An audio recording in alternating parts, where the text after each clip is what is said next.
인사혁신처장님, 예, 19년 8월 6일에 그 적극행정 운영 규정이 시행되었죠. 예, 그렇습니다. 네, 국가 공무원이 소극적으로 행정을 하는 게 아니라 업무 관행을 반복하지 않고 가능한 최선의 방법을 찾아서 업무를 처리하는 행위가 적극행정이죠. 예, 그렇습니다. 저는 적극행정이 뭐가 적극행정에 대한 개념 정리 그리고 공무원의 이해도가 중요하다고 보는데 어떻게 생각하십니까?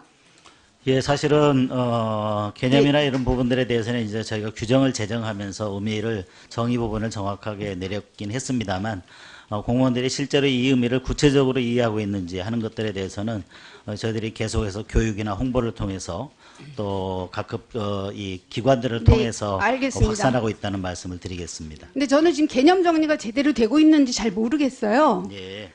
제가 적극행정의 여러 측면이 있지만 오늘은 특히 그 4차 산업혁명 시기에 정부 정책 집행이 점점 더 뭐 AI 같은 걸 활용한다든지 해서 시스템화되고 있고 시스템화되다 보니까 이게 전문화하는 이름으로 쪼개지고 있다는 측면에서 적극행정이 정말 중요하다고 생각하거든요.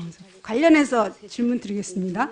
처장님 지금 PT 보시면 그 작년에 왜 그 사망한 탈북자 모자가정 아사가 아닌가 지금 의심되는데 공무원 주민센터 2번 갔다가 결국은 도움을 못 받은 사례가 있죠. 예. 이 부분 기억하시고요. 예. 이 부분 이따 말씀드리겠습니다. 송파 세모녀 사건 이후에 정부가 2015년 12월부터 건강보험료 체납 그리고 단전, 단수 등 29개의 위기정보 빅데이터를 활용해서 사각지대 발굴 시스템을 운영하고 있는 거 아시죠? 예, 예. 예, 이 시스템은 그 XG 부스트라고 하는 기계학습 알고리즘이 적용된 예측 모형을 활용해가지고 위기가구를 발굴하고 있는데요. 근데 복지국가면서 이 시스템에 치명적인 한계가 있다는 지적이 있었습니다. 즉, 요거는 과거 복지 서비스 지원 결과만 데이터로 하기 때문에 예측 정확도는 높은데 다양한 신종 위기 변수가 발생하면 시스템을 발굴할 수가 없고요. 무엇보다도 특정 가구가 왜 고위험군인지를 왜 고위험군위로 판별되었는지를 알 수가 없다는 거예요. 즉, 5월 5월에 선정한 고위험군이 총 59,713명인데요.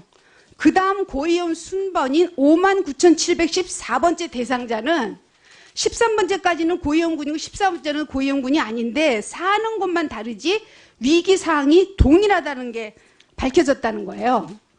그래서 제가 아까 그 탈북자 모자 말씀드렸는데요. 이 탈북 모자가 그 지난 5월 달에 19차 사각지대 발굴 당시에 건보료를 17개월을 체납을 해가지고 고위험군으로 포함됐었고 이런 사례가 207건이 됐습니다. 그런데도 이 탈북 모자는 왜 도움을 못 받았을까요? 하나는 지금 현재 고위험군 중에서 23.2%만 복지 혜택을 받았기 때문에 이 사람들이 얼마나 시급한지를 판단하는 AI가 판단에 한계가 있다는 거죠. 두 번째는 소득 인정액이 0이었지만 남편이 있다는 이유로 이혼 확인서를 요구했는데 결국 이 사람은 이혼 확인서를 떼줄 수가 없었어요. 그리고 공무원이 이 사람이 아동수당을 신청했는데 아동수당 관련된 내용만 딱 본 거예요. 그러니까 이 공무원은 잘못이 없어요. 그냥 규정대로 한 거예요. 그런데 이런 거를 제대로 하라는 게 저는 적극행정이라는 거예요. 만일 이게 적극행정을 했으면 어떻게 됐을까요? 이 사람이 비록 AI에서는 고위험군이었지만 복지 혜택을 못 받는 것이었고 그렇지만 지역 사정을 제가 지역에 다녀보니까 제일 잘하는 게 공무원이고 공무원이 정말 복지공무원 특히 열심히 일합니다. 그럼 이 사람들이 비슷한 처지에 있는 사람 중에 누구는 혜택자고 누구는 아니네 라는 걸 알 수 있어요. 그럼 공무원이 이 사람을 보고 조금 더 적극적으로 케이스를 혜택 받는 곳으로 옮기고 한 번 더 가보고 탈북민이 이혼 확인서를 떼지 못할 거라는 상상을 하고 이렇게 해야지만 적극행정을 하는 게 아닌가 이렇게 생각을 합니다. 그렇게 보면 이 사람이 비록 규정에는 없지만 이렇게 발굴하는 것을 규정에 어긋나도 처벌하지 않는 게 적극행정이 굉장히 중요한 포인트죠. 적극행정한 공무원을 처벌 안 하는 게 그렇죠? 예, 그렇습니다. 그러면 제가 지금 인사혁신처에서 적극행정을 하고 있다라는 자료를 다 봤습니다. 분석을 했는데요. 인사혁신처가 과연 적극행정에 대해서 고민하고 있는 건지 아니면 또 하나 전시행정이 되면 어떡하는지 상당히 우려됐습니다. 지금 PPT 한번 보시면요. 우리 동네 적극행정이라고 해가지고 발굴하신 거예요. 사례를. 맞죠? 예, 그렇습니다. 예, 사례 지도를 발굴하셨는데요. 예를 들면 제가 뭐 구체적으로 돈은 말씀 안 드리겠습니다. 소상공인 육성 작업, 융자 추천 등 지원 확대, 찾아가는 민원 상담실 운영으로 공동주택 민원 적극 대청. 이거는 내지는 테이크아웃 컵 전용 휴지통 설치, 구민의 참여로 만들어낸 ARS 공용 주차장. 이거는요, 주민들한테 여러분이 원하는 행정, 여러분이 원하는 정책 공모해 주세요 하면 다 나오는 거예요. 어떻게 생각하세요? 이거는 이제 단순히 이제 몇 가지 사례를 저희가 이제 지역별로 표시 홍보 차원에서 한 거고요. 위원님 말씀대로 적극행정이 현장에서 제대로 이루어지고 있으려면은 말씀하셨던 것처럼 그런 선제적인 대응이라든지 또는 규정이 없더라도 그런 것들을 실제로 현장에서 파악해서 실제로 실천에 옮긴다든지 이런 또 서로 규정대로 실행이 되었다고 해서 그것이 문제가 됐을 때 그 공무원을 보호해 준다든지 그런 여러 가지 요소들이 다 종합적으로 제도화되었을 때 가능하다고 생각합니다. 그래서 위원님 말씀을 충분히 저희가 공감을 하고요. 그렇게 제도화를 시키도록 제가 이 사례를 노력하겠습니다. 이렇게 말씀드린 이유는 뭐냐면요. 예, 공무원들이 지금 무슨 행정 어마어마한 행정이 내려옵니다. 그렇게 하라고. 예. 그래서 지금 가이드라인을 인혁처에서 주셨잖아요. 사례를 주셨잖아요. 뿐만 아니라 지금 5월에 가이드라인 배포하셨는데요. 9월에 기간별 실행 계획을 확정해야 돼요. 10월에 주요 추진 사항 모니터링을 하십니다. 11월에 적극 행정 우수 사례 경진 대회를 해요.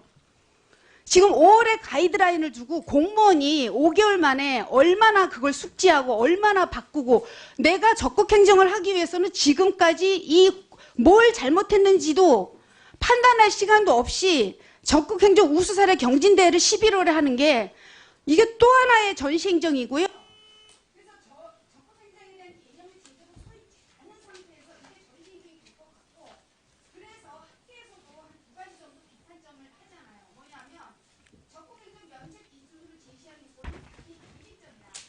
필요 이상으로 강화돼서 실질적으로 면책이 되기 우려가 있다는 거고, 또 하나는 적극 행정으로 인정될 수 있는 범위가 매우 모호한 거죠. 어디까지가 적극 행정이고 어디까지가 이 사람이 남용인지가 매우 모호한데, 이거를 하기 위한 예를 들어 세미나라든지 이런 세미나 하려면 저는 이걸 다시 막부터 같이 할 의미가 있고요.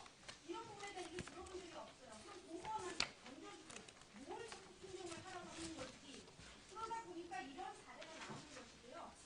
그래서 이 적극 행정 면책 제도가 과거에도 있었지만 이런 것좀 바꿔내는 것이 잘 안 됐던 거로 저는 알고 있습니다. 저는 아까 AA 말씀하셨고 4차 산업혁명 말씀하셨는데 정말로 행정에 대한 비용이 기대가 이렇게 높고요. 또 지금 굉장히 이 소송이 시스템화 보도와 정밀화되어 있습니다. 이때 반드시 있어야 되기 때문에 과거 시기의 전철을 밟지 않고 제대로 여행을 해서 굉장히 우려를 갖고 있는데요. 이 부분 어떻게 조금 적극적으로 붙여오시겠습니까? 위원님 말씀하셨던 것처럼 이제 두 가지 면책 조건하고 또 그다음에 이 인정법이 이런 말씀을 하셨는데요. 면책 요건은 사실은 과거 기준보다 현저히 떨어뜨려서 완화시킨 상태에서 공무원들이 보호받을 수 있는 장치를 저희가 일단 마련을 했고요. 그다음에 인정 범위 같은 경우에는 어떤 것이 적극행정으로 인정될 것이냐 이런 부분들은 각 부처의 적극행정 지원위원회들을 만들어서 거기서 심도 있게 논의하는 그런 과정을 거치도록 그렇게 하고 있습니다. 그래서 위원님께서 너무 이렇게 빠르게 급하게 이렇게 이 일들이 추진되고 있는 것들에 대해서 걱정스러워하시고 우려하시는 그런 점들을 저희가 충분히 감안을 해서 제도가 차분하게 안착이 될 수 있도록 저희가 노력해 나가겠다는 말씀을 드리겠습니다. 네.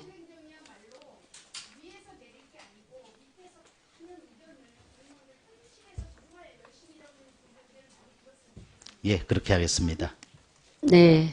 그 인사혁신처에서도 예. 문재인 정부가 포용 정책을 하고 있고 예. 또 그래서 찾아가는 동주민센터를 운영하고도 있습니다. 그래서 현장의 실질적인 이야기를 듣고 예. 그 적극 행정에 반영할 수 있도록 예. 그렇게 해 주십시오. 예, 그렇게 금희 하겠습니다. 의원님